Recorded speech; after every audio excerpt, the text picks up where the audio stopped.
पहाड़ प्रभात में आगे बढ़ते हैं। जोशीमठ में एक तरफ आपदा की मार है तो वहीं अब कुदरत ने भी चुनौतियों का पहाड़ खड़ा कर दिया है। हालात लगातार बिगड़ रहे हैं, प्रभावितों का विस्थापन चल रहा है, लेकिन अब बर्फबारी ने खलल यहां पर डाल दिया है।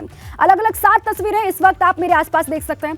जोशीमठ में बर्फबारी लगातार जारी है। 24 जनवरी तक बर्फबारी का अलर्ट जारी किया गया है और ऐसे में ध्वस्तीकरण के काम पर भी रोक लगा दी गई है। लेकिन चिंता की बात यह है कि बीते 24 घंटे में पानी का रिसाव बढ़ गया। शुक्रवार को 250 एलपीएम पानी का रिसाव हुआ। बताया ये भी जा रहा है कि बारिश और बर्फबारी की वजह से पानी के रिसाव में वृद्धि हुई है। बड़ी जानकारी आप जान लीजिए। वहीं अब जिन घरों में दरार आई है उनकी संख्या भी बढ़ गई और संख्या बढ़कर के 863 हो गई। खराब मौसम की वजह से प्रभावित बहुत बेहाल हैं। राहत शिविर कैंपों में बर्फबारी के बीच जीवन मुश्किल में दिख रहा है। 269 परिवारों को शिफ्ट किया गया है अभी तक। सीएम धामी लगातार जोशीमठ के हालातों की मॉनिटरिंग खुद कर रहे हैं। लगातार दूसरे दिन सीएम धामी ने समीक्षा बैठक की।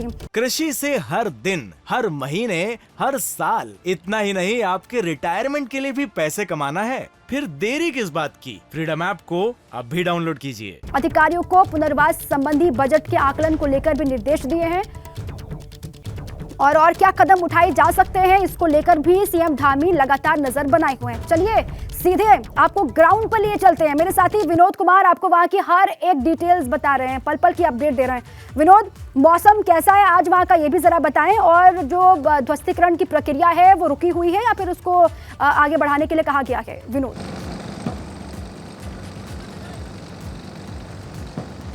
दीपा, देखिए कल बारिश और बर्फबारी के कारण जो ध्वस्त के काम थे वो ज़रूर प्रभावित हुए थे, लेकिन आज जोशीमठ में बिल्कुल मौसम साफ है। ऊपरी जो पहाड़ी है वहाँ पर बर्फ़ जमी हुई है, ठंड का मौसम है और माइनस में भी फिलहाल यहाँ का टेम्परेचर। अगर सबसे महत्वपूर्ण बात बताए कि अगर बात करें तो अभी जो ध्वस्तीकरण का कार्य है वो यहाँ पर आज से फिर दोबारा शुरू कर दिया है।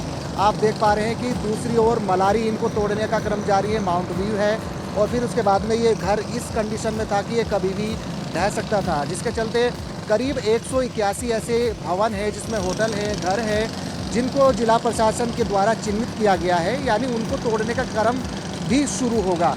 और करीब 850 से ज़्यादा ऐसे घर हैं जिसमें होटल्स भी हैं, होम स्टे हैं, जिनमें दरार बढ़ रही है क्योंकि कल बारिश और बर्फबारी यहाँ पर देखने को मिली। इसके वजह से एक जो पानी का रिसाव था उसमें तेज़ी आई और इसके अलावा जो दरारें बढ़ने का सिलसिला है वो थमने का नाम नहीं ले रही है और यही वजह है कि जिला प्रशासन के सामने चुनौती बनी हुई है।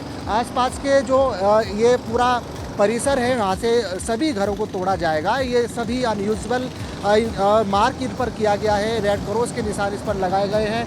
सभी घरों को तोड़ने का क्रम जारी होगा, लेकिन सबसे बड़ी चुनौती माउंट व्यू और मलारी इनको है।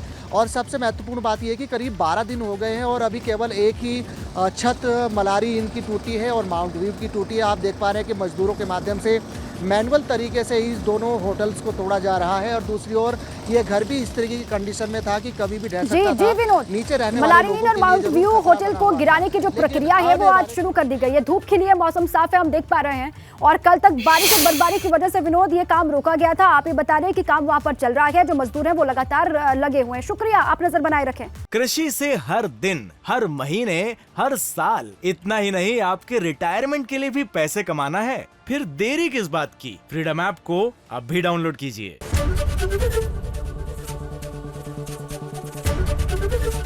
एबीपी गंगा, खबर आपकी, जुबान आपकी।